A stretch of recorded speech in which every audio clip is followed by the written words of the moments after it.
परमात्मा श्री कृष्ण की वाणी गीता गुरु शिष्य संवाद है। अतः अर्जुन ने स्वीकार किया कि शिष्यस्तेहं साधिमाम त्वाम प्रपन्नम। भगवन, मैं आपका शिष्य हूं, आपकी शरण हूं। मुझे वो उपदेश दीजिए जिससे मैं परम श्रेय को प्राप्त हो जाऊं।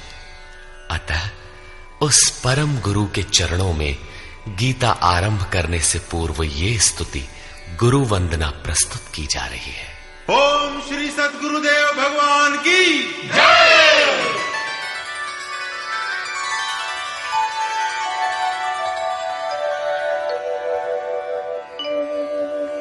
जय सद्गुरुदेवं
अंतर्यामी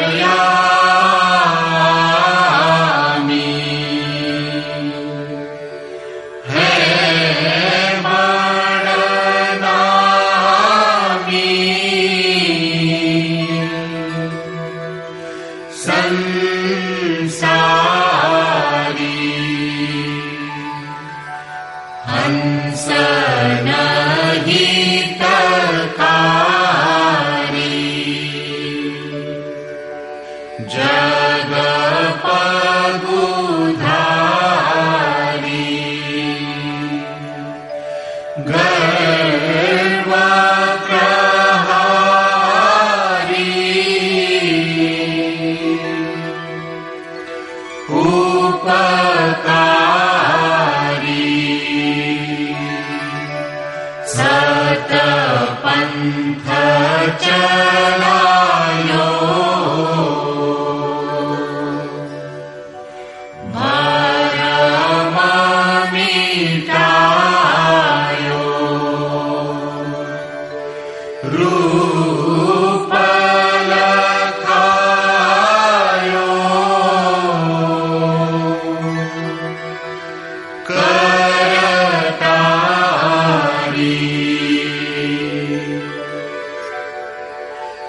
यह शिष्य है तेरो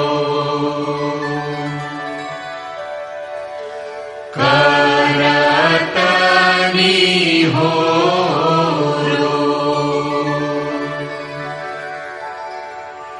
मोह पर हेरो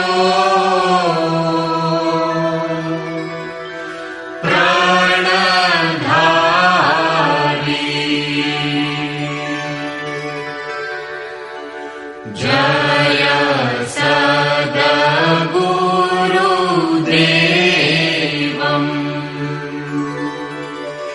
परमानन्दम्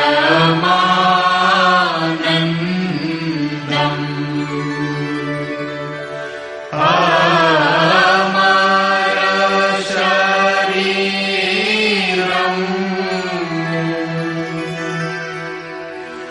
अविकारी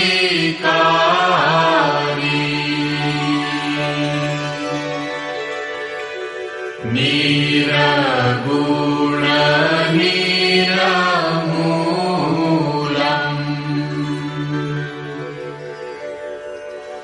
धरी स्थूलम्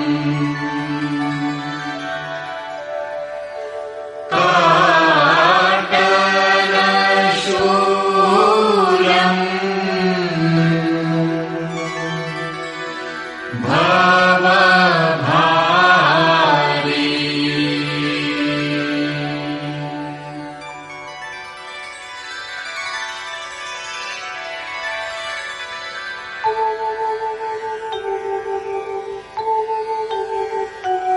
ओम जय गुरुदेव जय गुरुदेव जय गुरुदेव जय गुरुदेव ओम जय गुरुदेव जय गुरुदेव जय गुरुदेव जय गुरुदेव ओम जय गुरुदेव जय गुरुदेव जय गुरुदेव जय गुरुदेव।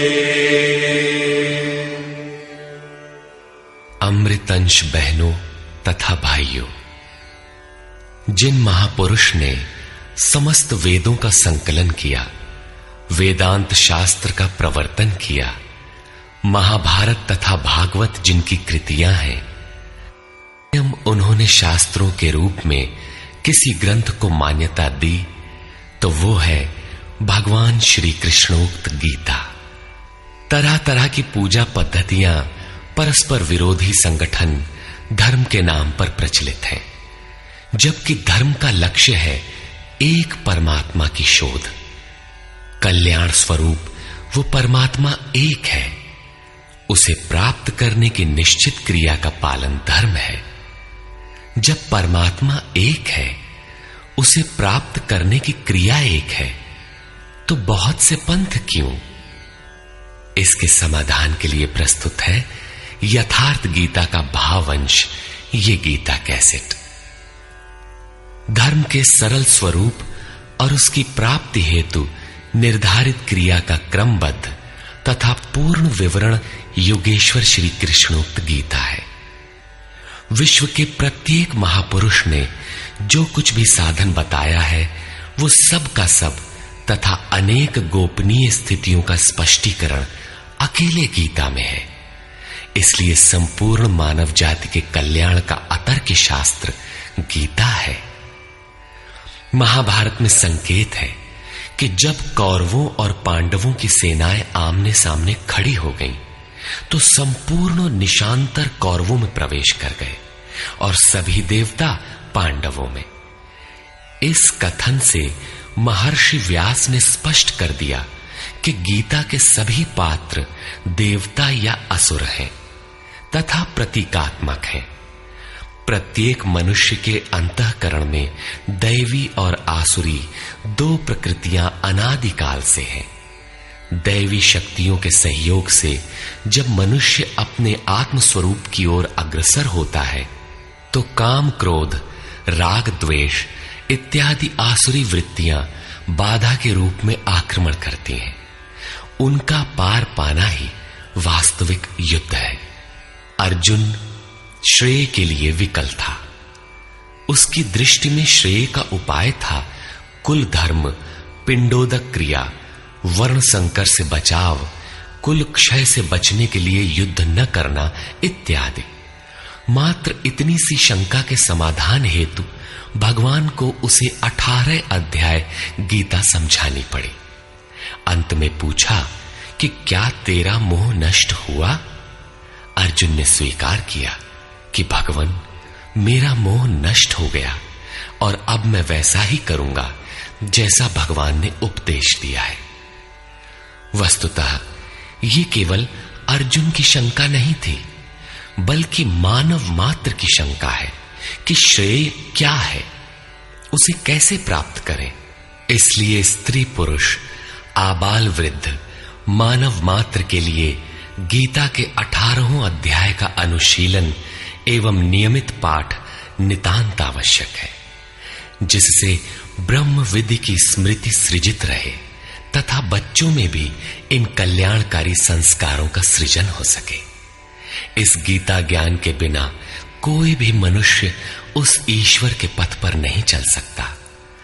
अक्षय सुख, शाश्वत शांति, लोक में समृद्धि तथा मूल शंका समाधान हेतु इन कैसेटों का संकलन किया गया है। इसके नियमित श्रवण से संपूर्ण परिवार तथा स्वजन समुदाय को सुसंस्कृत करें। संसार में कहीं भी मनुष्य हो, उसके लिए गीता सदैव अमृत वाहिनी है। गीता आपका शास्त्र है। गौरव का विषय है कि 5000 वर्ष से भी अधिक अंतराल के बाद श्री कृष्ण का यथार्थ गायन आपके सम्मुख है। जन्म जन्मांतर की रूढ़ियों से ग्रस्त मस्तिष्क को स्वच्छ कर चिंतन के प्रशस्त पथ पर चलने के लिए इन कैसेटों का प्रसारण प्रातः अवश्य करें।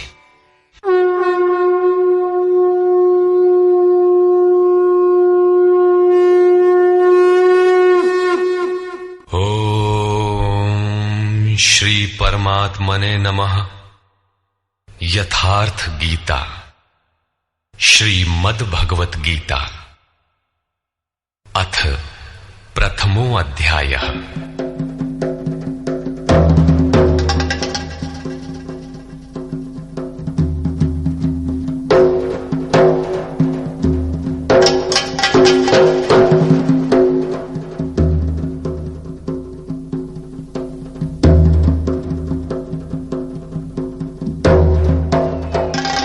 धृतराष्ट्र उवाच।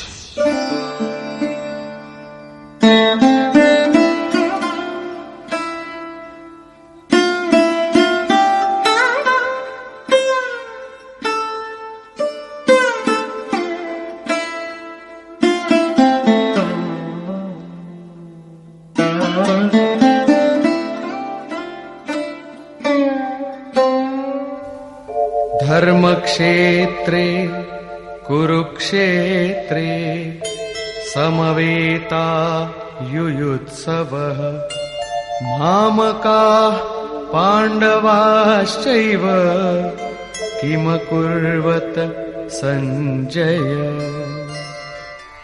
धृतराष्ट्र ने पूछा, हे संजय, धर्म क्षेत्र कुरुक्षेत्र में एकत्र युद्ध की इच्छा वाले मेरे और पांडु के पुत्रों ने क्या किया? अज्ञान रूपी धृतराष्ट्र और संयम रूपी संजय। अज्ञान मन के अंतराल में रहता है अज्ञान से आवृत मन धृतराष्ट्र जन्मांध है, किंतु संयम रूपी संजय के माध्यम से यह देखता है, सुनता है। वो समझता है कि परमात्मा ही सत्य है। फिर भी जब तक इससे उत्पन्न मोह रूपी दुर्योधन जीवित है, इसकी दृष्टि सदैव कौरवों पर रहती है, विकारों पर ही रहती है। धर्म एक क्षेत्र है। जब हृदय देश में दैवी संपत्ति का बाहुल्य होता है तो यह शरीर धर्म क्षेत्र बन जाता है, और जब इसमें आसुरी संपत्ति का बाहुल्य होता है तो यह शरीर कुरुक्षेत्र बन जाता है। कुरु अर्थात करो। यह शब्द आदेशात्मक है। भगवान श्री कृष्ण कहते हैं, प्रकृति से उत्पन्न तीनों गुणों द्वारा परवश होकर मनुष्य कर्म करता है। वो क्षण मात्र भी कर्म किए बिना नहीं रह सकता, गुण उससे करा लेते हैं। तीनों गुण मनुष्य को देवता से कीट पर्यंत शरीरों में ही बांधते हैं। जब तक प्रकृति और प्रकृति से उत्पन्न गुण जीवित हैं, तब तक कुरु लगा रहेगा। अतः जन्म मृत्यु वाला क्षेत्र, विकारों वाला क्षेत्र कुरुक्षेत्र है, और परम धर्म परमात्मा में प्रवेश दिलाने वाली पुण्यमयी प्रवृत्तियों का क्षेत्र धर्म क्षेत्र है। पुरातत्वविद पंजाब में काशी प्रयाग के मध्य तथा अनेकानेक स्थलों पर कुरुक्षेत्र की शोध में लगे हैं, किंतु गीताकार ने स्वयं बताया है कि जिस क्षेत्र में यह युद्ध हुआ वो कहां है। इदम शरीरम कौन्तेय क्षेत्र मित्य भिधीयते। अर्जुन, ये शरीर ही क्षेत्र है, और जो इसको जानता है, इसका पार पा लेता है, वो क्षेत्रज्ञ है। आगे इन्होंने क्षेत्र का विस्तार बताया, जिसमें 10 इंद्रियां, मन, बुद्धि, अहंकार, 5 विकार और 3 गुणों का वर्णन है। शरीर ही क्षेत्र है, एक अखाड़ा है। इसमें लड़ने वाली प्रवृत्तियां 2 हैं, दैवी संपद और आसुरी संपद। पांडु की संतान और धृतराष्ट्र की संतान सजातीय और विजातीय प्रवृत्तियां। अनुभवी महापुरुष की शरण जाने पर इन दोनों प्रवृत्तियों में संघर्ष का सूत्रपात होता है। यह क्षेत्र क्षेत्रज्ञ का संघर्ष है, और यही वास्तविक युद्ध है। विश्व युद्धों से इतिहास भरा पड़ा है, किंतु उनमें जीतने वालों को भी शाश्वत विजय नहीं मिलती। ये तो आपसी बदले हैं। प्रकृति का सर्वथा शमन करके प्रकृति से परे की सत्ता का दिग्दर्शन करना और उसमें प्रवेश पाना ही वास्तविक विजय है। यही एक ऐसी विजय है जिसके पीछे हार नहीं है। यही मुक्ति है जिसके पीछे जन्म मृत्यु का बंधन नहीं है। इस प्रकार अज्ञान से आच्छादित प्रत्येक मन संयम के द्वारा जानता है कि क्षेत्र क्षेत्रज्ञ के युद्ध में क्या हुआ। अब जैसा जिसके संयम का उत्थान है, वैसे वैसे उसे दृष्टि आती जाएगी। संजय उवाच। दृष्ट्वा तु पाण्डवानीकम् व्यूढम् दुर्योधनस्तदा आचार्यमुपसंगम्य राजा वचनमब्रवीत्।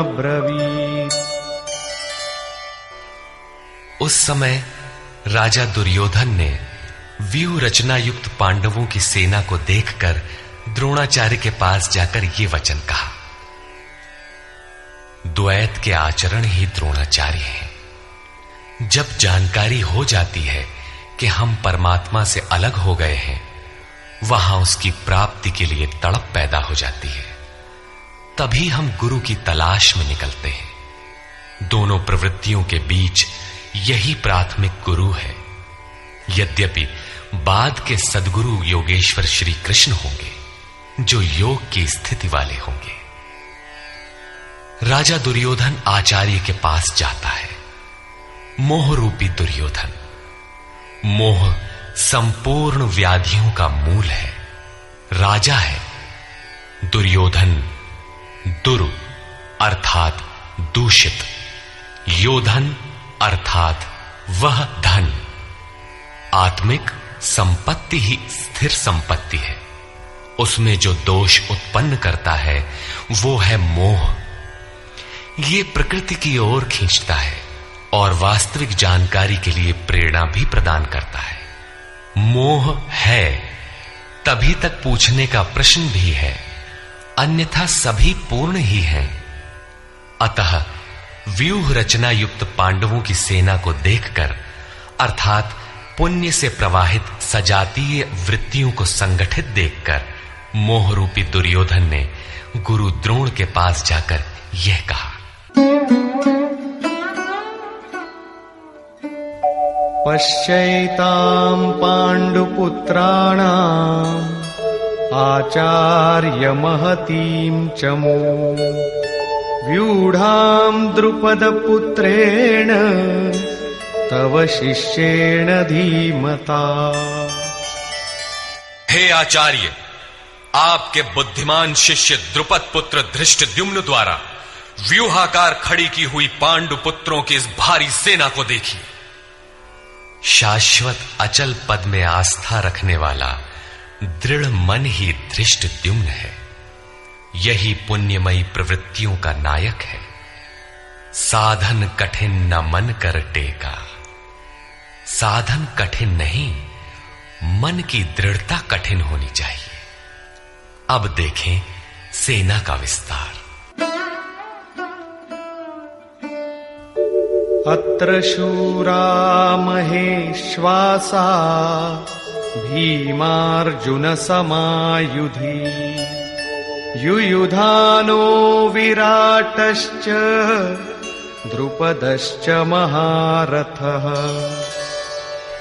इस सेना में महेश्वासा, महान ईश में वास दिलाने वाले भाव रूपी भीम, अनुराग रूपी अर्जुन के समान बहुत से शूरवीर, जैसे सात्विकता रूपी सात्यकी, विराट सर्वत्र ईश्वरी प्रवाह की धारणा, महारथी राजा द्रुपद अर्थात अचल स्थिति, तथा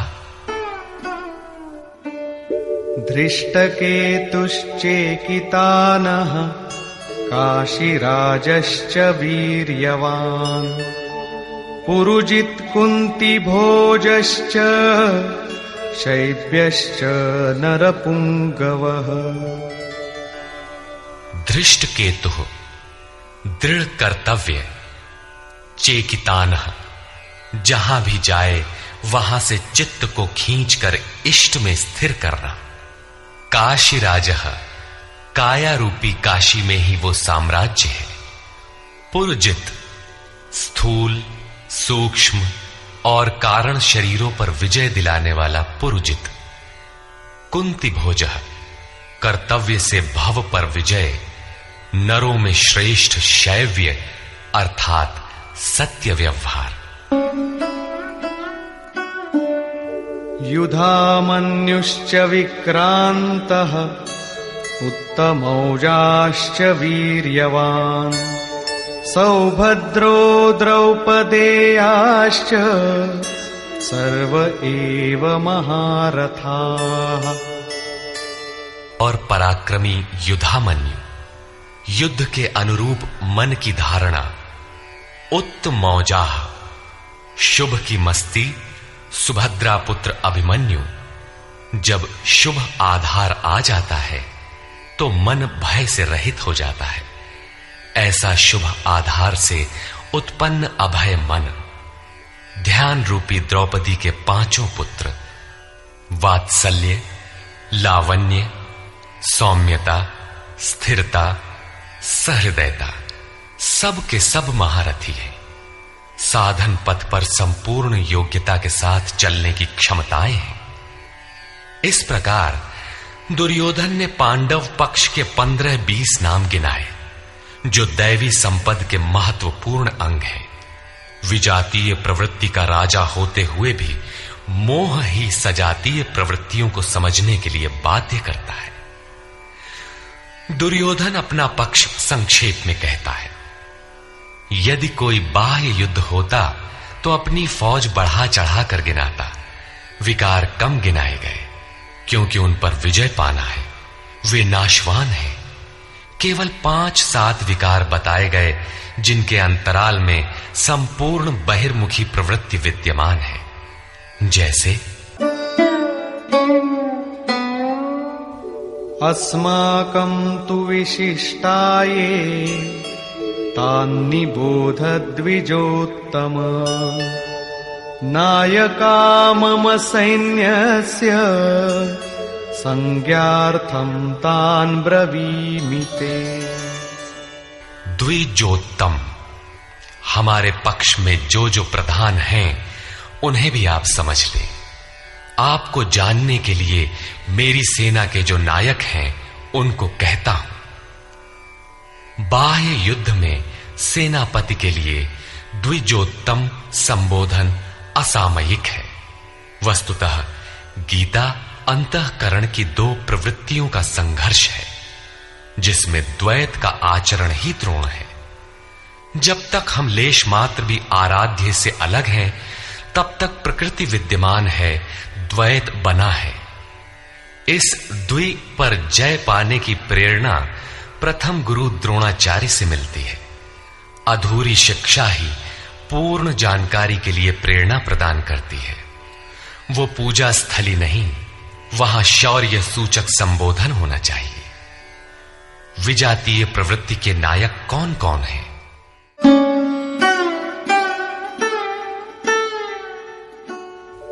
भवान् भीष्मश्च कर्णश्च कृपश्च समितिञ्जयः अश्वत्थामा विकर्णश्च सौमदत्तिस्तथैव च।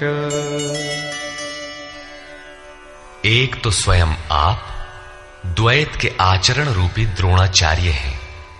भ्रम रूपी पितामह भीष्म है।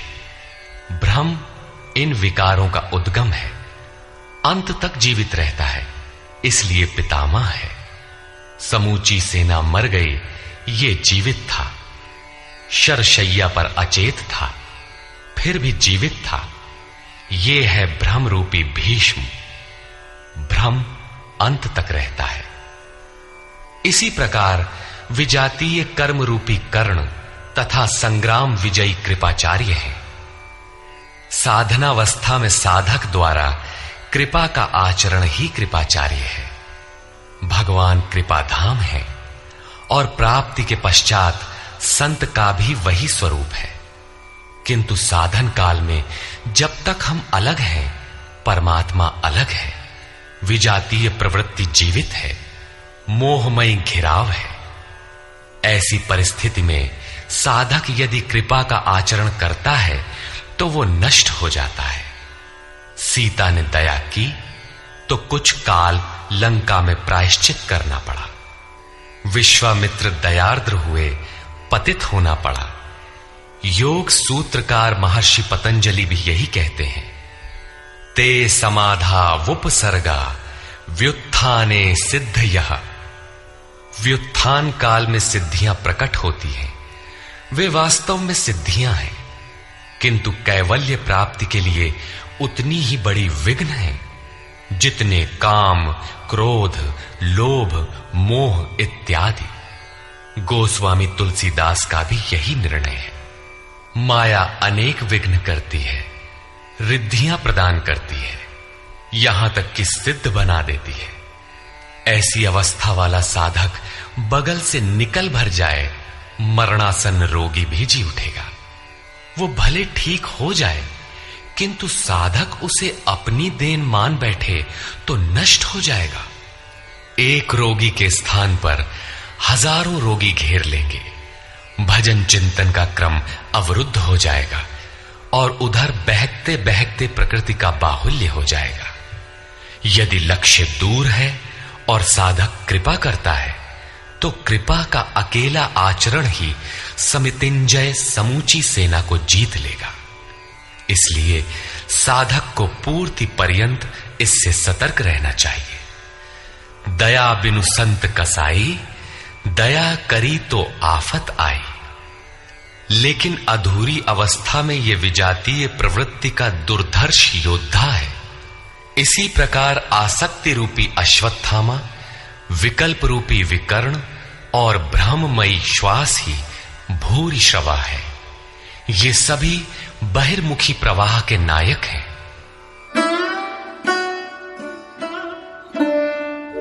अन्ये च बहवः शूराः मदर्थे त्यक्तजीविताः नानाशस्त्र प्रहरणाः सर्वे युद्धविशारदाः। और भी बहुत से शूरवीर अनेक शस्त्रों से युक्त मेरे लिए जीवन की आशा को त्याग कर युद्ध में डटे हैं। सभी मेरे लिए प्राण त्यागने वाले हैं, किंतु उनकी कोई ठोस गणना नहीं है। अब कौन सी सेना किन भावों द्वारा सुरक्षित है, इस पर कहते हैं अपर्याप्तं तदस्माकं बलं भीष्माभिरक्षितम् पर्याप्तं त्विदमेतेषां बलं भीमाभिरक्षितम्। भीष्म द्वारा रक्षित हमारी सेना सब प्रकार से अजेय है और भीम द्वारा रक्षित इन लोगों की सेना जीतने में सुगम है। पर्याप्त और अपर्याप्त जैसे श्लिष्ट शब्द का प्रयोग दुर्योधन की आशंका को व्यक्त करता है। अतः देखना है कि भीष्म कौन सी सत्ता है जिस पर कौरव निर्भर करते हैं, तथा भीम कौन सी सत्ता है जिस पर दैवी संपद संपूर्ण पांडव निर्भर है। दुर्योधन अपनी व्यवस्था देता है कि अयनेषु च सर्वेषु यथा भागमवस्थिताः भीष्ममेवाभिरक्षन्तु भवन्तः सर्व एव हि। इसलिए सब मोर्चों पर अपनी अपनी जगह स्थित रहते हुए आप लोग सब के सब भीष्म की ही सब ओर से रक्षा करें।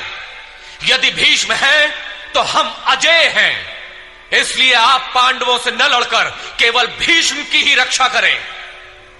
कैसा योद्धा है भीष्म, जो स्वयं अपनी रक्षा नहीं कर पा रहा है, कौरवों को उसकी रक्षा व्यवस्था करनी पड़ रही है। यह कोई बाह्य योद्धा नहीं, ब्रह्म ही भीष्म है। जब तक ब्रह्म जीवित है तब तक विजातीय प्रवृत्तियां कौरव अजेय हैं। अजेय का यह अर्थ नहीं कि जिसे जीता ही ना जा सके, बल्कि अजेय का अर्थ दुर्जय है, जिसे कठिनाई से जीता जा सकता हो। महा अजय संसार रिपु जीति सकई सो वीर। यदि भ्रम समाप्त हो जाए तो अविद्या अस्तित्वहीन हो जाए। मोह इत्यादि जो आंशिक रूप से बचे भी हैं, शीघ्र ही समाप्त हो जाएंगे। भीष्म की इच्छा मृत्यु थी, इच्छा ही भ्रम है। इच्छा का अंत और भ्रम का मिटना एक ही बात है। इसी को संत कबीर ने सरलता से कहा, इच्छा काया इच्छा माया इच्छा जग उपजाया। कह कबीर जे इच्छा विवर्जित ताका पार न पाया। जहां भ्रम नहीं होता वो अपार और अव्यक्त है। इस शरीर के जन्म का कारण इच्छा है, इच्छा ही माया है और इच्छा ही जगत की उत्पत्ति का कारण है। सो कामयत तदैक्षत बहुश्याम प्रजायेय इति। कबीर कहते हैं, जो इच्छाओं से सर्वथा रहित हैं, तिनका पार न पाया। वे अपार अनंत असीम तत्व में प्रवेश पा जाते हैं। यो कामो निष्काम आप्त काम आत्म कामो न तस्य प्राणा उत्क्रामंति ब्रह्म व सन ब्रह्माप्येति। जो कामनाओं से रहित आत्मा में स्थिर आत्म स्वरूप है, उसका कभी पतन नहीं होता। वो ब्रह्म के साथ एक हो जाता है। आरंभ में इच्छाएं अनंत होती हैं और अंततो गत्वा परमात्म प्राप्ति की इच्छा शेष रहती है। जब ये इच्छा भी पूरी हो जाती है, तब इच्छा भी मिट जाती है। यदि उससे भी बड़ी कोई वस्तु होती तो आप उसकी इच्छा अवश्य करते। जब उससे आगे कोई वस्तु है ही नहीं, तो इच्छा किसकी होगी? जब प्राप्त होने योग्य कोई वस्तु अप्राप्त न रह जाए, तो इच्छा भी समूल नष्ट हो जाती है और इच्छा के मिटते ही ब्रह्म का सर्वथा अंत हो जाता है। यही भीष्म की इच्छा मृत्यु है। भीम द्वारा रक्षित इन लोगों की सेना जीतने में सुगम है। भाव रूपी भीम भावे विद्यते देवः। भाव में वो क्षमता है कि अविदित परमात्मा भी विदित हो जाता है। भाववस्य भगवान सुख निधान करुणा अयन। श्री कृष्ण ने इसे श्रद्धा कहकर संबोधित किया है। भाव में वो क्षमता है कि भगवान को भी वश में कर लेता है। भाव से ही संपूर्ण पुण्यमयी प्रवृत्ति का विकास है। ये पुण्य का संरक्षक है तो इतना बलवान कि परम देव परमात्मा को संभव बनाता है, किंतु साथ ही इतना कोमल भी है कि आज भाव है तो कल अभाव में बदलते देर नहीं लगती। इष्ट में लेश मात्र भी त्रुटि प्रतीत होने पर भाव डगमगा जाता है। पुण्यमयी प्रवृत्ति विचलित हो उठती है, इष्ट से संबंध टूट जाता है। इसलिए भीम द्वारा रक्षित इन लोगों की सेना जीतने में सुगम है। महर्षि पतंजलि का भी यही निर्णय है। स तु दीर्घ काल नैरंतर्य सत्कारा सेवितो दृढ़ भूमि। दीर्घ काल तक निरंतर श्रद्धा भक्ति पूर्वक किया हुआ साधन ही दृढ़ हो पाता है।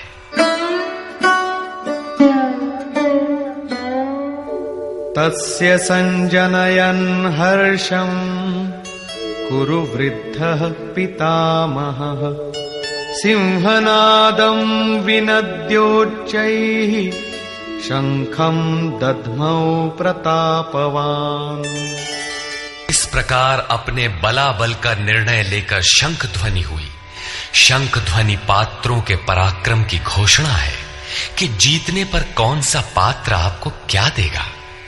कौरवों में वृद्ध प्रतापवान पितामह भीष्म ने उस दुर्योधन के हृदय में हर्ष उत्पन्न करते हुए उच्च स्वर से सिंहनाद के समान भयप्रद शंख बजाया। सिंह प्रकृति से भयावह पहलू का प्रतीक है। घोर जंगल के नीरव एकांत में शेर की दहाड़ कान में पड़ जाए तो रोंगटे खड़े हो जाएंगे, हृदय कांपने लगेगा। यद्यपि शेर आपसे मीलों दूर है। भय प्रकृति में होता है, परमात्मा में नहीं। वो तो अभय सत्ता है। भ्रम रूपी भीष्म यदि विजयी होता है तो प्रकृति के जिस भयारण्य में आप हैं, उससे भी अधिक भय के आवरण में बांध देगा। भय की एक परत और बढ़ जाएगी, भय का आवरण घना हो उठेगा। ये भ्रम इसके अतिरिक्त और कुछ नहीं दे सकेगा। अतः प्रकृति से निवृत्ति ही गंतव्य का मार्ग है। संसार में प्रवृत्ति तो भवाटवी है, घोर अंधकार की छाया है। इसके आगे कौरवों की कोई घोषणा नहीं है। कौरवों की ओर से कई बाजे एक साथ बजे, किंतु कुल मिलाकर वे भी भय ही प्रदान करते हैं, इससे अधिक कुछ नहीं। प्रत्येक विकार कुछ न कुछ भय तो देता ही है। इसलिए उन्होंने भी घोषणा की, ततः शंखाश्च भैर्यश्च पणवानक गोमुखाः सहसैवाभ्यहन्यन्त सशब्दस्तु मूलोऽभवत्। तदनंतर अनेक शंख, नगारे, ढोल और नरसिंहादि बाजे एक साथ ही बजे। उनका शब्द भी बड़ा भयंकर हुआ। भय का संचार करने के अतिरिक्त कौरवों की कोई घोषणा नहीं है। बहिर्मुखी विजातीय प्रवृत्ति सफल होने पर मोहमय बंधन और घना कर देती है। अब पुण्यमयी प्रवृत्तियों की ओर से घोषणाएं हुई, जिनमें पहली घोषणा योगेश्वर श्री कृष्ण की है।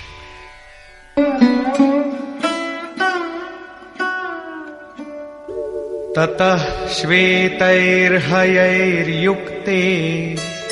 महती स्यन्दने स्थितौ माधव पाण्डवश्चैव दिव्यौ शंखौ प्रदध्मतु। इसके उपरांत श्वेत घोड़ों से युक्त, जिनमें लेश मात्र कालिमा दोष नहीं है, श्वेत सात्विक निर्मलता का प्रतीक है। महति स्यन्दने, महान रथ पर बैठे हुए योगेश्वर श्री कृष्ण और अर्जुन ने भी अलौकिक शंख बजाए। अलौकिक का अर्थ है लोकों से परे। मृत्युलोक, देवलोक, ब्रह्मलोक, जहां तक जन्म मरण का भय है, उन समस्त लोकों से परे पारलौकिक पारमार्थिक स्थिति प्रदान करने की घोषणा योगेश्वर श्री कृष्ण की है। सोने चांदी काठ का रथ नहीं, रथ अलौकिक, शंख अलौकिक, अतः घोषणा भी अलौकिक ही है। लोकों से परे एकमात्र ब्रह्म है, सीधा उससे संपर्क स्थापित कराने की घोषणा है। वे कैसे ये स्थिति प्रदान करेंगे?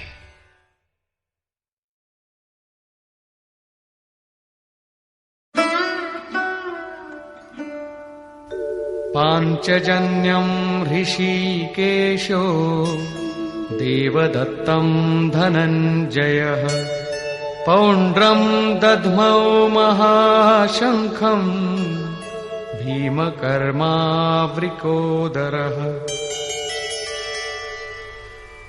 ऋषिकेशः, जो हृदय के सर्वस्व ज्ञाता है, उन कृष्ण ने 5 जन्य शंख बजाया। पांचों ज्ञानेंद्रियों को पंच तन्मात्राओं शब्द, स्पर्श, रूप, रस, गंध के रसों से समेटकर अपने जन भक्त की श्रेणी में ढालने की घोषणा की।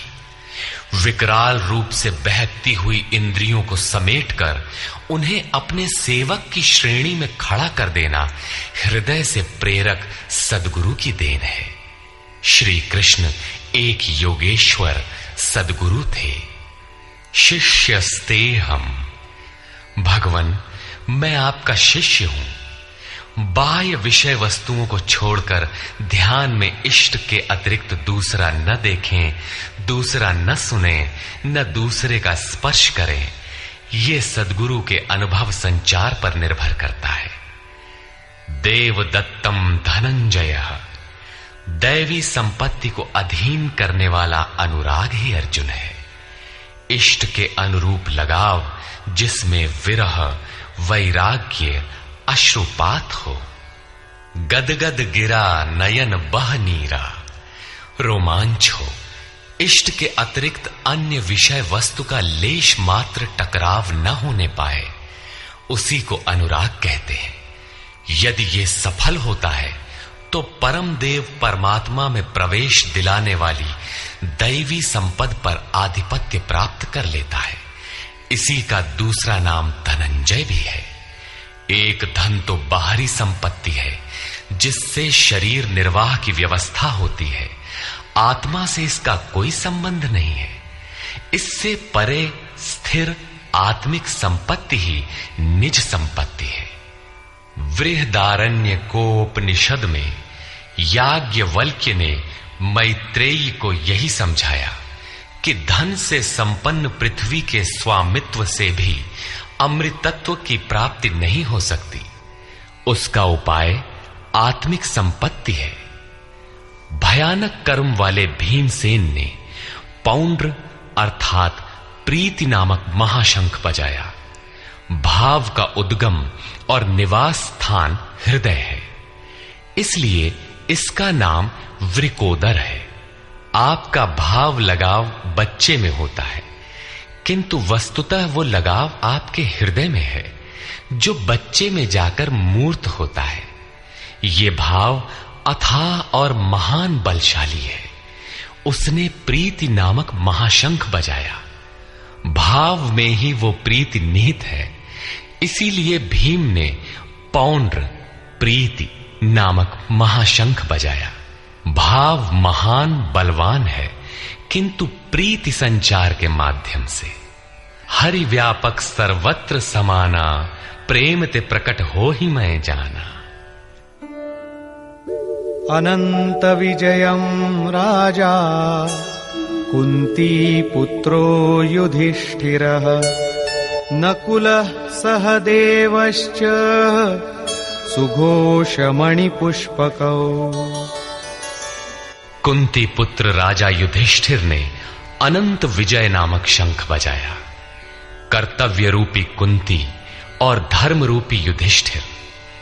धर्म पर स्थिरता रहेगी तो अनंत विजयम, अनंत परमात्मा में स्थिति दिलाएगा। युद्धे स्थिरः सह युधिष्ठिरः। प्रकृति पुरुष क्षेत्र क्षेत्रज्ञ के संघर्ष में स्थिर रहता है, महान दुख से भी विचलित नहीं होता।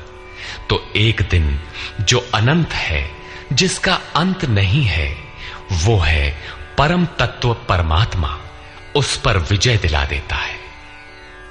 नियम रूपी नकुल ने सुघोष नामक शंख बजाया। ज्यों ज्यों नियम उन्नत होगा, अशुभ का शमन होता जाएगा, शुभ घोषित होता जाएगा।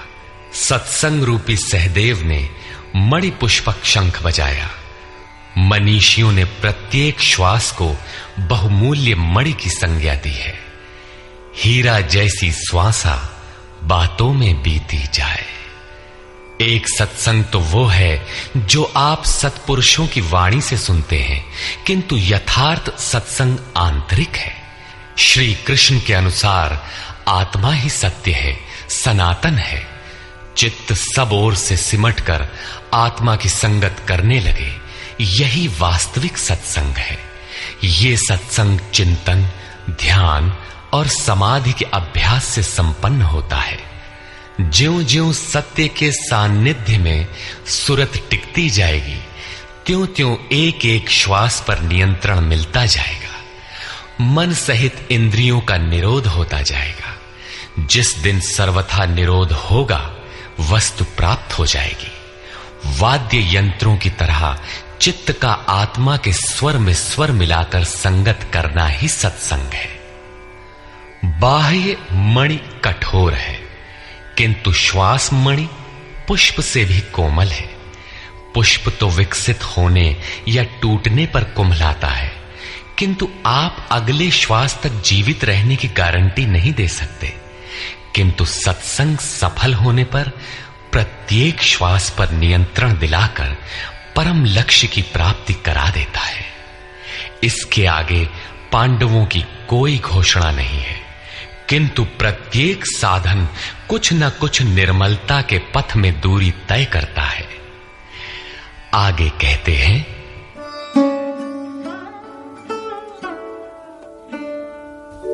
काश्यश्च परमेश्वासः शिखण्डी च महारथः धृष्टद्युम्नो विराटश्च सात्यकिश्चापराजितः। काया रूपी काशी। पुरुष जब सब ओर से मन सहित इंद्रियों को समेटकर काया में ही केंद्रित करता है, तो परमेश्वासः परम ईश में वास का अधिकारी हो जाता है। परम ईश में वास दिलाने में सक्षम काया ही काशी है। काया में ही परम ईश का निवास है।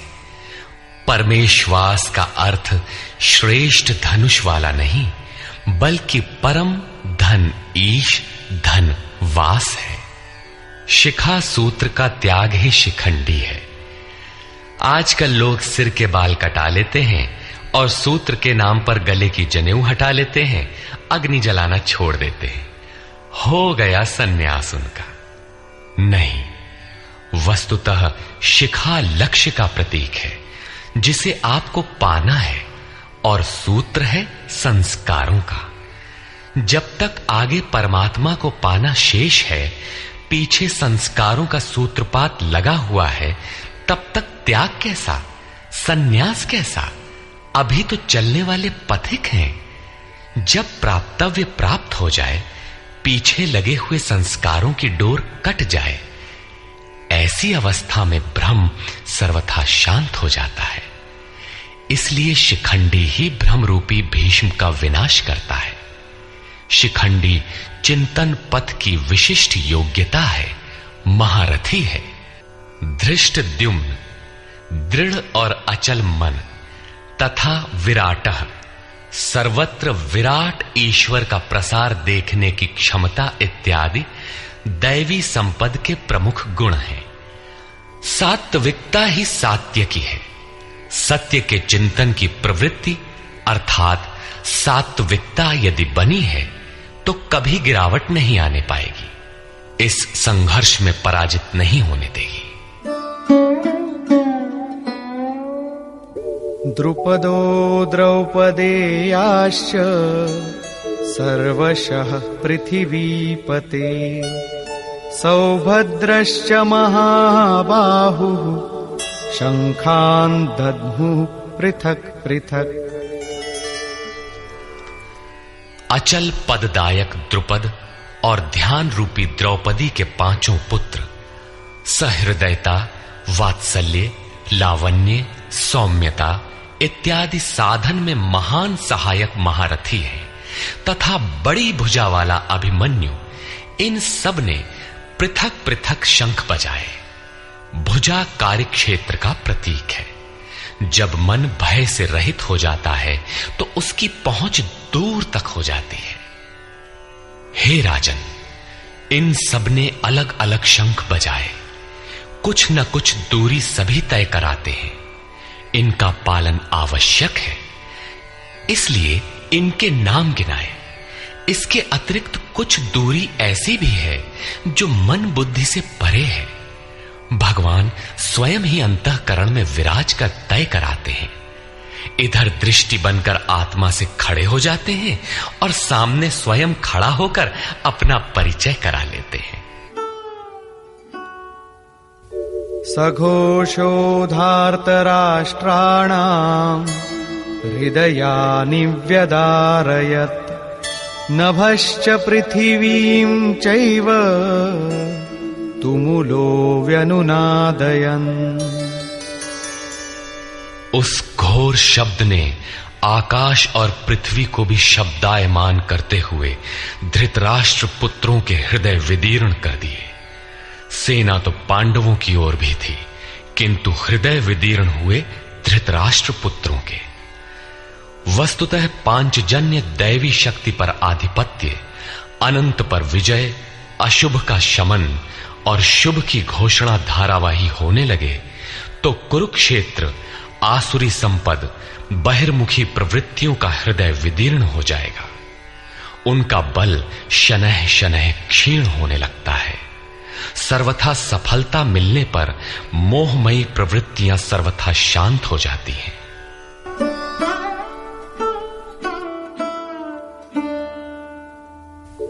अथ व्यवस्थितान् दृष्ट्वा धार्तराष्ट्रान् कपिध्वजः प्रवृत्ते शस्त्रसम्पाते धनुरुद्यम्य पाण्डवः ऋषिकेशं तदा वाक्यम् इदमाह महीपते सेनयोरुभयोर्मध्ये रथं स्थापयमेच्युत। संयम रूपी संजय ने अज्ञान से आवृत मन को समझाया कि हे राजन, उसके उपरांत कपिध्वजः वैराग्य रूपी हनुमान, वैराग्य ही ध्वज है जिसका, ध्वज राष्ट्र का प्रतीक माना जाता है। कुछ लोग कहते हैं ध्वजा चंचल थी, इसलिए कपि ध्वज कहा गया, किंतु नहीं, यहां कपि साधारण बंदर नहीं, स्वयं हनुमान थे, जिन्होंने मान अपमान का हनन किया था। सममान निरादर आदरहीन। प्रकृति की देखी सुनी वस्तुओं से, विषयों से राग का त्याग ही वैराग्य है। अतः वैराग्य ही जिसकी ध्वजा है, उस अर्जुन ने व्यवस्थित रूप से धृतराष्ट्र पुत्रों को खड़े देखकर शस्त्र चलने की तैयारी के समय धनुष उठाकर ऋषिकेशम, जो हृदय के सर्वस्व ज्ञाता है, उन योगेश्वर श्री कृष्ण से ये वचन कहा, हे अच्युत, जो कभी च्युत नहीं होता, मेरे रथ को दोनों सेनाओं के बीच खड़ा करिए। यहां सारथी को दिया गया आदेश नहीं, इष्ट सदगुरु से की गई प्रार्थना है, किस लिए खड़ा करें?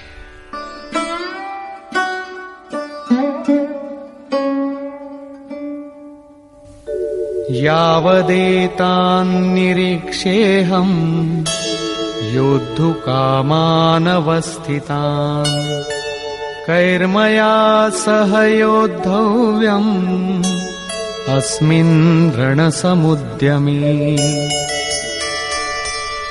जब तक मैं इन स्थित हुए युद्ध की कामना वालों को अच्छी प्रकार देख न लूं कि इस युद्ध के उद्योग में मुझे किन किन के साथ युद्ध करना योग्य है, इस युद्ध व्यापार में मुझे किन किन के साथ युद्ध करना है। योत्स्यमानान् वेक्षेऽहम् य एतेऽत्र समागताः धार्तराष्ट्रस्य दुर्बुद्धेर्युद्धे प्रियचिकीर्षवः। दुर्बुद्धि दुर्योधन का युद्ध में कल्याण चाहने वाले जो ये राजा लोग इस सेना में आए हैं, उन युद्ध करने वालों को मैं देखूंगा, इसलिए खड़ा करें। मोह रूपी दुर्योधन, मोहमयी प्रवृत्तियों का कल्याण चाहने वाले जो राजा इस युद्ध में आए हैं, उनको मैं देख लूं। संजय उवाच।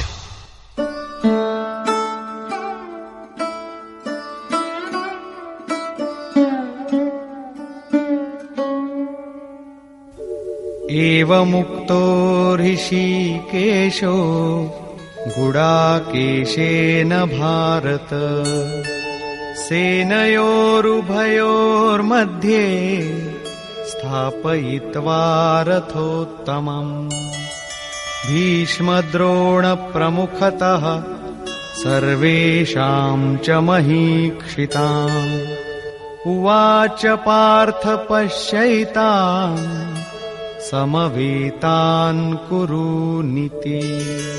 संजय बोला, निद्राजयी अर्जुन द्वारा इस प्रकार कहे जाने पर हृदय के ज्ञाता श्री कृष्ण ने दोनों सेनाओं के बीच भीष्म, द्रोण और महीक्षिताम, शरीर रूपी पृथ्वी पर अधिकार जमाए हुए संपूर्ण राजाओं के बीच उत्तम रथ को खड़ा करके कहा कि पार्थ, इन इकट्ठे हुए कौरवों को देख, यहां उत्तम रथ सोने चांदी का रथ नहीं है।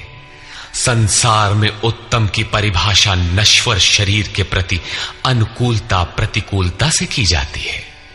ये परिभाषा अपूर्ण है। जो हमारे आत्मा, हमारे स्वरूप का सदैव साथ दे, वही उत्तम है, जिसके पीछे अनुत्तम मलिनता न हो। तत्रापश्यत् स्थितान् पार्थः पितॄनथ पितामहान् आचार्यान् मातुलान् भ्रातॄन् पुत्रान् पौत्रान् सखींस्तथा श्वशुरान् सुहृदश्चैव सेनयोरुभयोरपि। इसके उपरांत अचूक लक्ष्य वाले पार्थिव शरीर को रथ बनाने वाले पार्थ ने उन दोनों सेनाओं में स्थित पिता के भाइयों को, पितामहों को, आचार्यों को, मामाओं को, भाइयों को, पुत्रों को, पौत्रों को, मित्रों को, श्वसुरों को और सुहृदों को देखा। दोनों सेनाओं में अर्जुन को केवल अपना परिवार, मामा का परिवार, ससुराल का परिवार, सुहृद और गुरुजन दिखाई पड़े। प्रचलित गणना के अनुसार 18 अक्षौहिणी 2.5-3 अरब के लगभग होता है, जो आज के विश्व की जनसंख्या के समकक्ष है। इतने मात्र के लिए यदा कदा विश्व स्तर पर आवास, खाद्य समस्या बन जाती है। इतना बड़ा जन समूह अर्जुन के 3-4 रिश्तेदारों का परिवार मात्र था। क्या इतना बड़ा भी किसी का परिवार होता है? कदापि नहीं। ये हृदय देश का चित्रण है। तान् समीक्ष्य स कौन्तेयः सर्वान् बन्धूनवस्थितान् कृपया परयाविष्टो विषीदन्निदमब्रवीत्। इस प्रकार खड़े हुए उन संपूर्ण बंधुओं को देखकर अत्यंत करुणा से आवृत वो कुंती पुत्र अर्जुन शोक करता हुआ बोला। अर्जुन उवाच।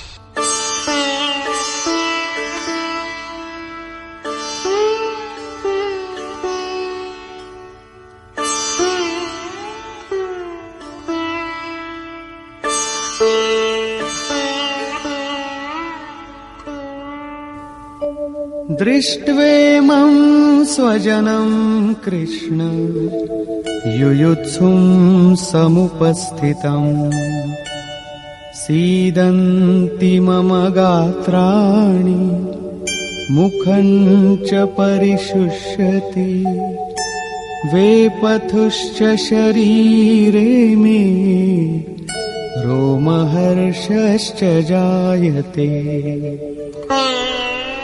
हे कृष्ण, इस युद्ध की इच्छा वाले खड़े हुए स्वजन समुदाय को देखकर मेरे अंग शिथिल हुए जाते हैं, मुख सूखा जाता है और मेरे शरीर में कंप तथा रोमांच हो रहा है। इतना ही नहीं, गांडीवं स्रंसते हस्तात् त्वक्चैव परिदह्यते न च शक्नोम्यवस्थातुं भ्रमतीव च मे मनः। हाथ से गांडीव गिरता है, त्वचा भी जल रही है। अर्जुन को ज्वर सा हो आया, संतप्त हो उठा कि ये कैसा युद्ध है जिसमें स्वजन ही खड़े हैं। अर्जुन को भ्रम हो गया। वो कहता है, अब मैं खड़ा रह पाने में भी अपने को असमर्थ पा रहा हूं। अब आगे देखने की सामर्थ्य नहीं है। निमित्तानि च पश्यामि विपरीतानि केशव न च श्रेयोनुपश्यामि हत्वा स्वजनमाहवे। हे केशव, इस युद्ध का लक्षण भी विपरीत ही देखता हूं। युद्ध में अपने कुल को मारकर परम कल्याण भी नहीं देखता हूं। कुल को मारने से कल्याण कैसे होगा?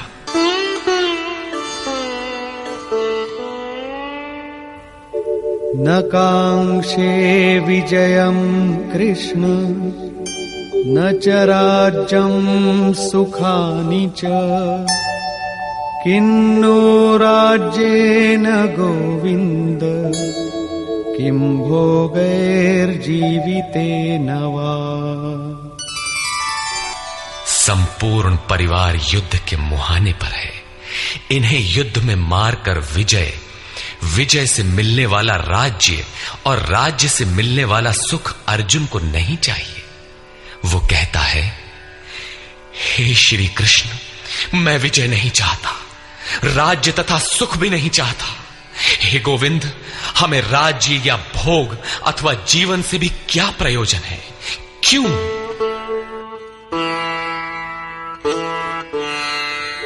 येषामर्थे काङ्क्षितं नो राज्यं भोगाः सुखानि च तैमेव स्थिता युद्धे प्राणांस् त्यक्त्वा धनानि च। हमें जिनके लिए राज्य भोग और सुखादिक इच्छित हैं, वे ही परिवार जीवन की आशा त्याग कर युद्ध के मैदान में खड़े हैं। हमें राज्य इच्छित था तो परिवार को लेकर, भोग सुख और धन की पिपासा थी तो स्वजन और परिवार के साथ उन्हें भोगने की थी। किंतु जब सब के सब प्राणों की आशा त्याग कर खड़े हैं तो मुझे सुख राज्य या भोग नहीं चाहिए। ये सब इन्हीं के लिए प्रिय थे। इनसे अलग होने पर हमें इनकी आवश्यकता नहीं है। जब तक परिवार रहेगा तब तक ये वासनाएं भी रहती हैं। झोपड़ी में रहने वाला भी अपने परिवार, मित्र और स्वजन को मारकर विश्व का साम्राज्य स्वीकार नहीं करेगा। अर्जुन यही कहता है कि हमें भोग प्रिय थे, विजय प्रिय थी, किंतु जिनके लिए थी, जब वे ही नहीं रहेंगे तो भोगों से क्या प्रयोजन। इस युद्ध में मारना किसे है।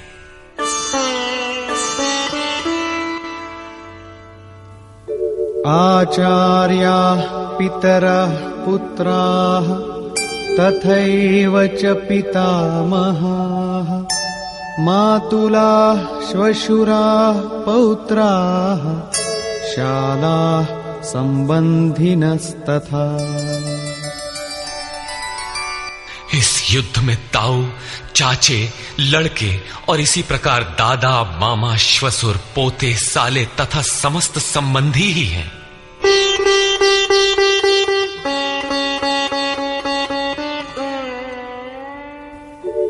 एतान्न हन्तुमिच्छामि घ्नतोऽपि मधुसूदन अपि त्रैलोक्यराज्यस्य हेतो किन्नु मही कृते। हे मधुसूदन, मुझे मारने पर भी अथवा 3 लोक के राज्य के लिए भी मैं इन सबको मारना नहीं चाहता। फिर पृथ्वी के लिए कहना ही क्या। 18 अक्षौहिणी सेना में अर्जुन को अपना परिवार ही दिखाई पड़ा। इतने अधिक स्वजन वास्तव में क्या हैं? वस्तुतः अनुराग ही अर्जुन है। भजन के आरंभ में प्रत्येक अनुरागी के समक्ष यही समस्या रही है। सभी चाहते हैं कि हम भजन करें, उस परम सत्य को पालें, किंतु किसी अनुभवी सद्गुरु के संरक्षण में कोई अनुरागी जब क्षेत्रज्ञ के संघर्ष को समझता है कि हमें किन से लड़ना है, तो वो हताश हो जाता है। वो चाहता है कि हमारे पिता का परिवार, ससुराल का परिवार, मामा का परिवार, सुहृद, मित्र और गुरुजन साथ रहें, सभी सुखी रहें और इन सब की व्यवस्था करते हुए हम परमात्म स्वरूप की प्राप्ति भी कर लें। किंतु जब वो समझता है कि आराधना में अग्रसर होने के लिए परिवार छोड़ना होगा, इन संबंधों का मोह समाप्त करना होगा, तो वो अधीर हो उठता है। पूज्य महाराज जी कहा करते थे, मरना और साधु होना बराबर है। साधु के लिए सृष्टि में दूसरा कोई जीवित है भी, किंतु घर वालों के नाम पर कोई नहीं है। यदि कोई है तो लगाव है, मोह समाप्त कहां हुआ। जहां तक लगाव है उसका पूर्ण त्याग, उस लगाव के अस्तित्व मिटने पर ही उसकी विजय है।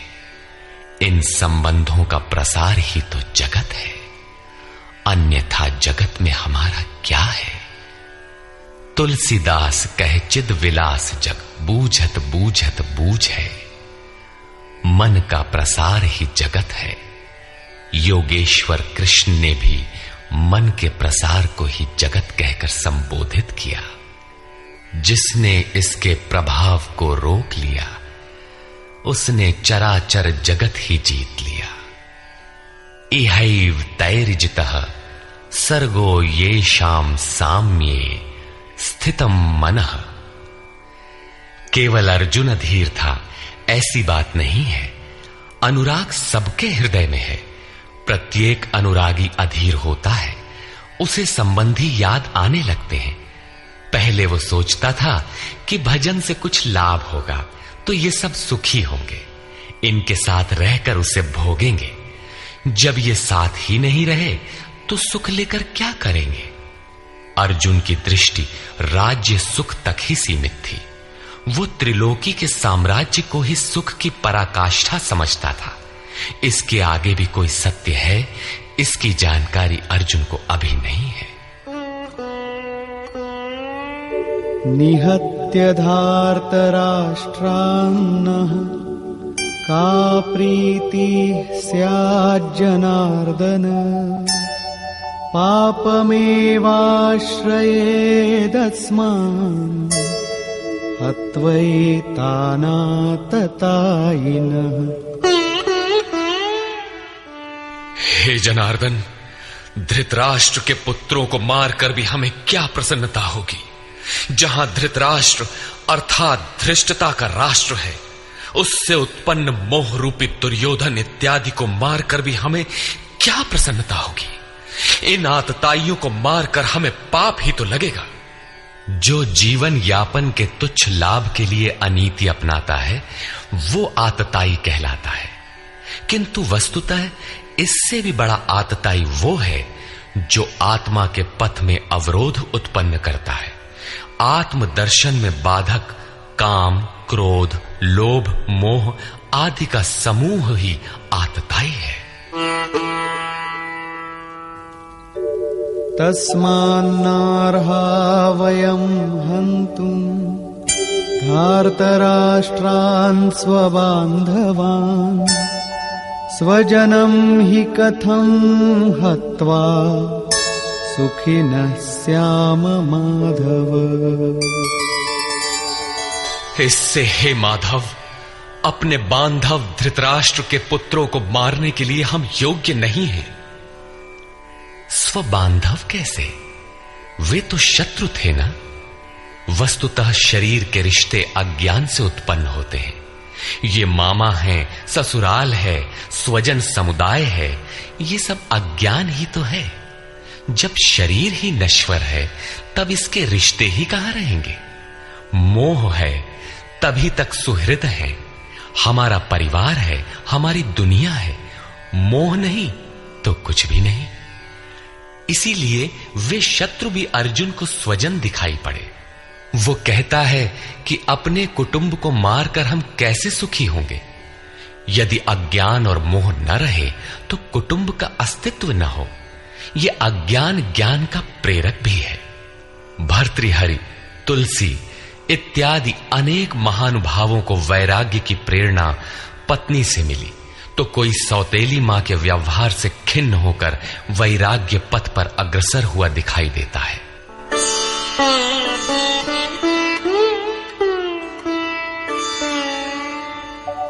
यद्यप्येतेन पश्यन्ति लोभोपहत चेतसः कुलक्षयकृतं दोषम् मित्रद्रोहे च पातकम्।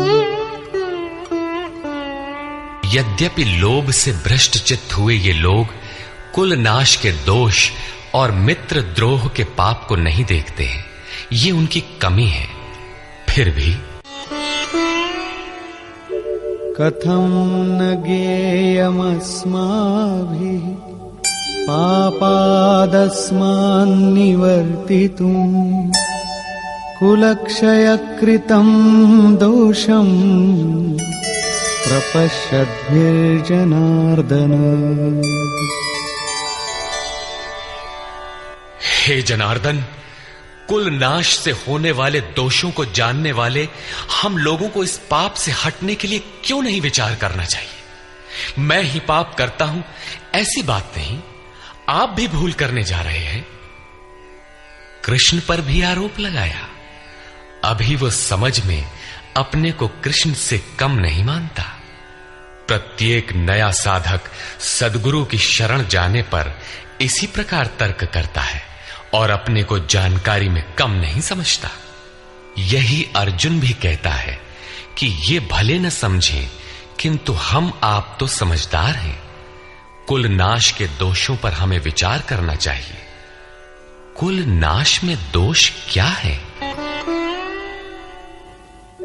कुलक्षये प्रणश्यन्ति कुलधर्माः सनातनाः धर्मे नष्टे कुलं कृत्स्नम् अधर्मोऽभिभवत्युत।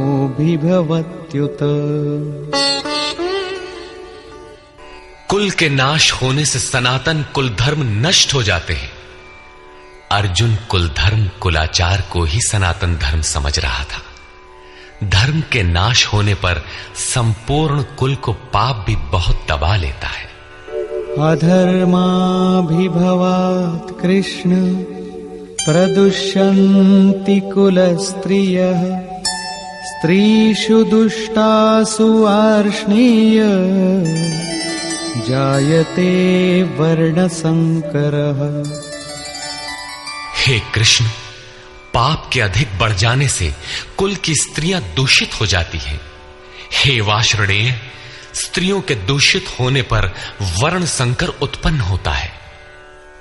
अर्जुन की मान्यता थी कि कुल की स्त्रियों के दूषित होने से वर्ण संकर होता है, किंतु श्री कृष्ण ने इसका खंडन करते हुए आगे बताया कि मैं अथवा स्वरूप में स्थित महापुरुष यदि आराधना क्रम में भ्रम उत्पन्न कर दे तब वर्ण संकर होता है। वर्ण संकर के दोषों पर अर्जुन प्रकाश डालता है।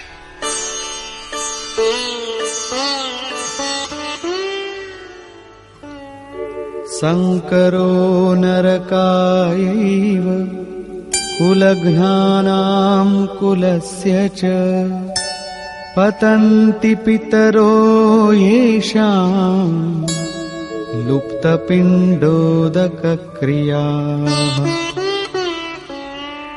वर्ण संकर कुल घातियों और कुल को नरक में ले जाने के लिए ही होता है। लुप्त हुई पिंड क्रिया वाले इनके पितर लोग भी गिर जाते हैं। वर्तमान नष्ट हो जाता है, अतीत के पितर गिर जाते हैं और भविष्य वाले भी गिरेंगे। इतना ही नहीं, दोषैरेतैः कुलघ्नानां वर्णसंकरकारकैः उत्साद्यन्ते जातिधर्माः कुलधर्माश्च शाश्वताः। इन वर्ण संकर कारक दोषों से कुल और कुलघातियों के सनातन कुल धर्म और जाति धर्म नष्ट हो जाते हैं। अर्जुन मानता था कि कुल धर्म सनातन है, कुल धर्म ही शाश्वत है, किंतु श्री कृष्ण ने इसका खंडन किया और आगे बताया कि आत्मा ही सनातन शाश्वत धर्म है। वास्तविक सनातन धर्म को जानने से पहले मनुष्य धर्म के नाम पर किसी न किसी रूढ़ि को जानता है। ठीक इसी प्रकार अर्जुन भी जानता है जो कृष्ण के शब्दों में एक रूढ़ि है। उत्सन्न कुलधर्माणां मनुष्याणां जनार्दन नरके नियतं वासो भवतीत्यनुशुश्रुम।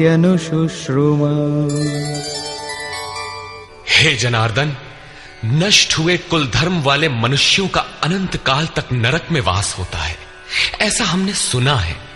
कुल धर्म ही नहीं नष्ट होता, बल्कि शाश्वत सनातन धर्म भी नष्ट हो जाता है। जब धर्म ही नष्ट हो गया तो ऐसे पुरुष का अनंत काल तक नरक में निवास होता है, ऐसा हमने सुना है, देखा नहीं, सुना है। अहो बत महत् पापं कर्तुं व्यवसिता वयं यद्राज्य सुखलोभेन हन्तुं स्वजनमुद्यताः। आओ, शोक है कि हम लोग बुद्धिमान होकर भी महान पाप करने को तैयार हुए हैं। राज्य और सुख के लोभ से अपने कुल को मारने के लिए उद्यत हुए हैं। अभी अर्जुन अपने को कम ज्ञाता नहीं समझता। आरंभ में प्रत्येक साधक इसी प्रकार बोलता है। महात्मा बुद्ध का कथन है कि मनुष्य जब अधूरी जानकारी रखता है तो अपने को महान ज्ञानी समझता है, और जब आधे से आगे की जानकारी हासिल करने लगता है तो अपने को महान मूर्ख समझता है। ठीक इसी प्रकार अर्जुन भी अपने को ज्ञानी ही समझता है। वो कृष्ण को ही समझाता है कि उस पाप से परम कल्याण हो, ऐसी बात भी नहीं।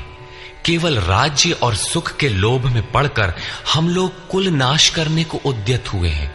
महान भूल कर रहे हैं। हम ही भूल कर रहे हैं, ऐसी बात नहीं, आप भी भूल कर रहे हैं। एक धक्का कृष्ण को भी दिया। अंत में अर्जुन अपना निर्णय देता है।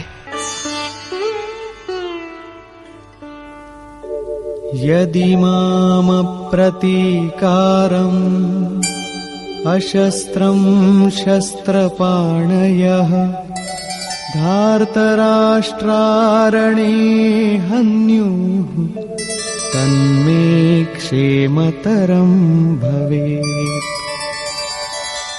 यदि मुझ शस्त्र रहित न सामना करने वाले को शस्त्रधारी धृतराष्ट्र के पुत्र रण में मारे तो उनका वो मारना भी मेरे लिए अति कल्याणकारक होगा।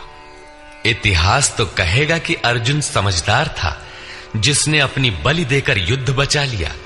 लोग प्राणों की आहुति दे डालते हैं कि भोले भाले मासूम बच्चे सुखी रहें, कुल तो बचा रहे। मनुष्य विदेश चला जाए, वैभवपूर्ण प्रासाद में रहे, किंतु 2 दिन बाद उसे अपनी छोड़ी हुई झोपड़ी याद आने लगती है। मोह इतना प्रबल होता है। इसीलिए अर्जुन कहता है कि शस्त्रधारी धृतराष्ट्र के पुत्र मुझ न प्रतिकार करने वाले को रण में मार दे, तब भी वो मेरे लिए अति कल्याणकारी होगा, ताकि लड़के तो सुखी रहें। संजय उवाच। एवमुक्त्वा अर्जुनः संख्ये रथोपस्थ उपाविशत् विसृज्य सशरं चापं शोकसंविघ्नमानसः। संजय बोला कि रणभूमि में शोक से उद्विग्न मन वाला अर्जुन इस प्रकार कहकर बाण सहित धनुष को त्याग कर रथ के पिछले भाग में बैठ गया, अर्थात क्षेत्र क्षेत्रज्ञ के संघर्ष में भाग लेने से पीछे हट गया। निष्कर्ष, गीता क्षेत्र क्षेत्रज्ञ के युद्ध का निरूपण है। यह ईश्वरीय विभूतियों से संपन्न भगवत स्वरूप को दिखाने वाला गायन है। यह गायन जिस क्षेत्र में होता है वह युद्ध क्षेत्र शरीर है, जिसमें 2 प्रवृत्तियां हैं, धर्म क्षेत्र और कुरुक्षेत्र। उन सेनाओं का स्वरूप और उनके बल का आधार बताया। शंख ध्वनि से उनके पराक्रम की जानकारी मिली। तदनंतर जिस सेना से लड़ना है उसका निरीक्षण हुआ, जिसकी गणना 18 अक्षौहिणी अर्थात लगभग 6.5 अरब कही जाती है, किंतु वस्तुतः वे अनंत हैं। प्रकृति के दृष्टिकोण 2 हैं, एक इष्टोन्मुखी प्रवृत्ति दैवी संपद, दूसरी बहिर्मुखी प्रवृत्ति आसुरी संपद। दोनों प्रकृति ही हैं। एक इष्ट की ओर उन्मुख करती है, परम धर्म परमात्मा की ओर ले जाती है, और दूसरी प्रकृति में विश्वास दिलाती है। पहले दैवी संपद को साध कर आसुरी संपद का अंत किया जाता है, फिर शाश्वत सनातन परब्रह्म के दिग्दर्शन और उसमें स्थिति के साथ दैवी संपद की आवश्यकता शेष हो जाती है। युद्ध का परिणाम निकल आता है। अर्जुन को सैन्य निरीक्षण में अपना परिवार ही दिखाई पड़ता है, जिसे मारना है। जहां तक संबंध है उतना ही जगत है। अनुराग के प्रथम चरण में पारिवारिक मोह बाधक बनता है। साधक जब देखता है कि मधुर संबंधों में इतना विच्छेद हो जाएगा जैसे वे थे ही नहीं, तो उसे घबराहट होने लगती है। स्वजनासक्ति को मारने में उसे अकल्याण दिखाई देने लगता है। वह प्रचलित रूढ़ियों में अपना बचाव ढूंढने लगता है, जैसा अर्जुन ने किया। उसने कहा, कुल धर्म ही सनातन धर्म है। इस युद्ध से सनातन धर्म नष्ट हो जाएगा, कुल की स्त्रियां दूषित होंगी, वर्ण संकर पैदा होगा, जो कुल और कुलघातियों को अनंत काल तक नरक में ले जाने के लिए ही होता है। अर्जुन अपनी समझ से सनातन धर्म की रक्षा के लिए विकल है। उसने श्री कृष्ण से अनुरोध किया कि हम लोग समझदार होकर भी ये महान पाप क्यों करें? अर्थात श्री कृष्ण भी पाप करने जा रहे हैं। अंततोगत्वा पाप से बचने के लिए मैं युद्ध नहीं करूंगा, ऐसा कहता हुआ हताश अर्जुन रथ के पिछले भाग में बैठ गया। क्षेत्र क्षेत्रज्ञ के संघर्ष से पीछे हट गया। टीकाकारों ने इस अध्याय को अर्जुन विषाद योग कहा है। अर्जुन अनुराग का प्रतीक है। सनातन धर्म के लिए विकल होने वाले अनुरागी का विषाद योग का कारण बनता है। यही विषाद मनु को हुआ था।